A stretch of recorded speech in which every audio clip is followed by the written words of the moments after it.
بسم اللہ الرحمن الرحیم۔ اللہم صلی علی محمد و آل محمد۔ قرآن شریف میں سورہ نور کی آیت نمبر 36 میں اللہ سبحانہ و تعالیٰ نے کچھ گھروں کا ذکر کیا ہے، اور ان گھروں کی اللہ تعالیٰ نے 3 خصوصیات بیان کی ہیں۔ فی بیوت اذن اللہ ان ترفع، اللہ نے حکم دیا ہے کہ ان گھروں کا درجہ، ان گھروں کا مقام اور مرتبہ بلند کیا جائے۔ وَيُذْكَرَ فِيهَا اسْمُهُ، اور ان گھروں میں اللہ کے نام کا ذکر کیا جائے۔ يُسَبِّحُ لَهُ فِيهَا بِالْغُدُوِّ وَالْآصَالِ، صبح اور شام ان گھروں میں اللہ کی تسبیح کی جاتی ہے۔ گھر ہیں، ان گھروں کی 3 خصوصیات۔ اللہ نے حکم دیا کہ ان گھروں کے مقام اور مرتبے کو بلند کیا جائے، ان گھروں میں اللہ کا ذکر کیا جائے، اور ان گھروں میں صبح و شام اللہ تعالیٰ کی تسبیح کی جاتی ہے۔ اس سے پہلے آیت نور ہے۔ اللہ نور السماوات والارض مثل نورہ کمشکات فیہا مصباح، کہ اللہ زمینوں اور آسمانوں کا نور ہے، اور پھر اس نور کی اللہ تعالیٰ نے تمثیل بیان کی کہ مثل نورہ کمشکات، اللہ کا جو نور ہے اس کی مثال کیا ہے؟ ایک طاق جیسی ہے، مشکات ایک طاق جیسی ہے، فیہا مصباح جس کے اندر ایک چراغ ہے، المصباح فی الزجاجہ، اور یہ جو چراغ ہے یہ شیشے کی ایک قندیل، ایک فانوس میں ہے، الزجاجۃ کأنہا کوکب دری، اور یہ جو شیشے کا فانوس ہے یہ اتنا چمکدار ہے، اتنا شفاف ہے کہ گویا خود ایک چمکتا ہوا تارا ہے۔ یوقد من شجرۃ مبارکۃ زیتونۃ لا شرقیۃ ولا غربیہ، اور یہ چراغ ایک ایسے مبارک زیتون کے درخت کے تیل سے جلتا ہے جو شرقی بھی نہیں ہے، غربی نہیں ہے، اور مبارک ہے۔ یکاد زیتھا یضیء ولو لم تمسسہ نار، اور اس کا جو تیل ہے، اس کا جو روغن ہے وہ خود اتنا شفاف اور اتنا نورانی ہے کہ گویا آگ لگائے بغیر، چراغ کو آگ لگائے بغیر وہ خود ہی روشنی دے رہا ہو۔ نور علی نور، نور کے اوپر نور، یعنی تہ در تہ نور۔ اللہ تعالیٰ ذکر کرتا ہے کہ اللہ نور السماوات والارض، اللہ زمینوں اور آسمانوں کا نور ہے، اور پھر ایک تمثیل بیان کرتا ہے، اور اس تمثیل کے نتیجے میں کہتا ہے کہ نور علی نور، نور کے اوپر نور، نور کے اوپر نور، نور کے اوپر نور، یعنی تہ در تہ نور۔ پھر اللہ تعالیٰ فرماتا ہے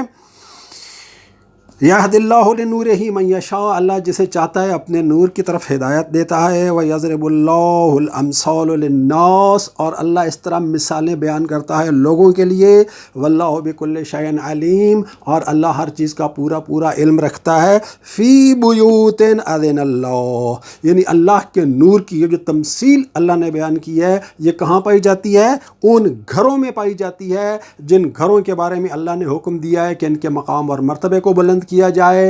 ان گھروں میں اللہ تعالیٰ کا ذکر کیا جائے، ان گھروں میں اللہ تعالیٰ کی تسبیح کی جاتی ہے صبح و شام۔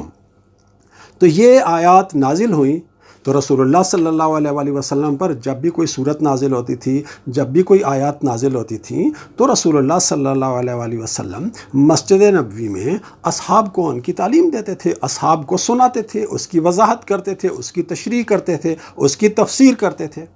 تو جب یہ آیات نازل ہوئیں اور رسول اللہ صلی اللہ علیہ وآلہ وسلم نے مسجد نبوی میں اصحاب کے سامنے ان آیات کو پڑھا اور ان کی تشریح کی، تو ایک واقعہ رونما ہوا۔ تفسیر در المنصور جلد نمبر 5 اسی آیت کے ذیل میں وہ واقعہ لکھا ہوا ہے کہ جب رسول اللہ صلی اللہ علیہ وآلہ وسلم نے یہ آیت پڑھی، ان گھروں کا ذکر کرنے والی آیت جب پڑھی، تو ایک شخص کھڑا ہوا، فقام الیہ رجل،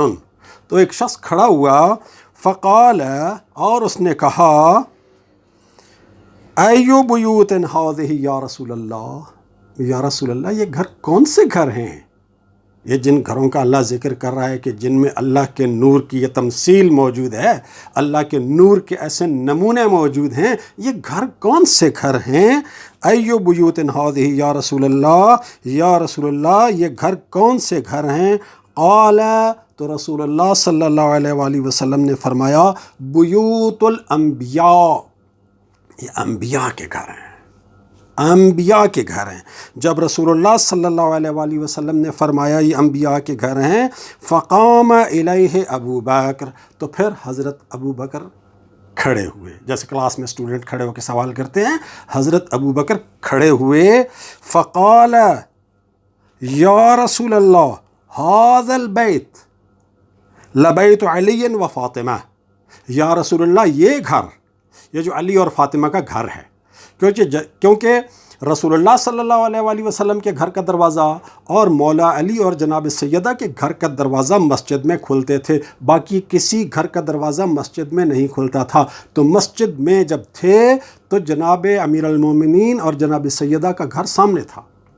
تو حضرت ابو بکر کھڑے ہوئے۔ جب رسول اللہ نے کہا ان گھروں سے مراد انبیاء کے گھر ہیں، تو حضرت ابو بکر کھڑے ہوئے، اور حضرت ابو بکر نے کھڑے ہو کر اشارہ کیا جناب سیدہ سلام اللہ علیہا کے گھر کی طرف، اور پوچھا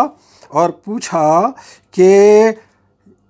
یا رسول اللہ ھذا البیت منہا لبیت علی و فاطمہ، یا رسول اللہ کیا یہ گھر بھی انہی گھروں میں سے ہے، علی اور فاطمہ کا گھر بھی انہی گھروں میں سے ہے؟ قال نعم من افاضلها، تو رسول اللہ نے فرمایا ہاں، علی اور فاطمہ کا گھر بھی انہی گھروں میں سے ہے، اور ان گھروں میں سے جو افضل ترین گھر ہیں ان میں سے ہے۔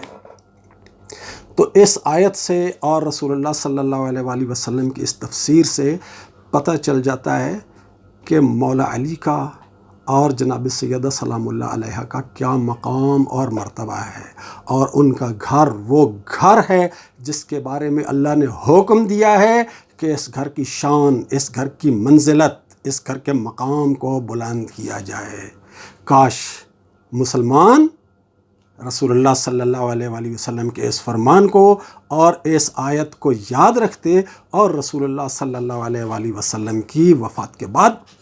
اس گھر کے سامنے ادب اور احترام کے ساتھ حاضر ہوتے ہیں۔ اللہ تعالی ہمیں جناب سیدہ سلام اللہ علیہ کے گھر کے ساتھ اور ان کی دہلیز کے ساتھ، ان کے دروازے کے ساتھ صحیح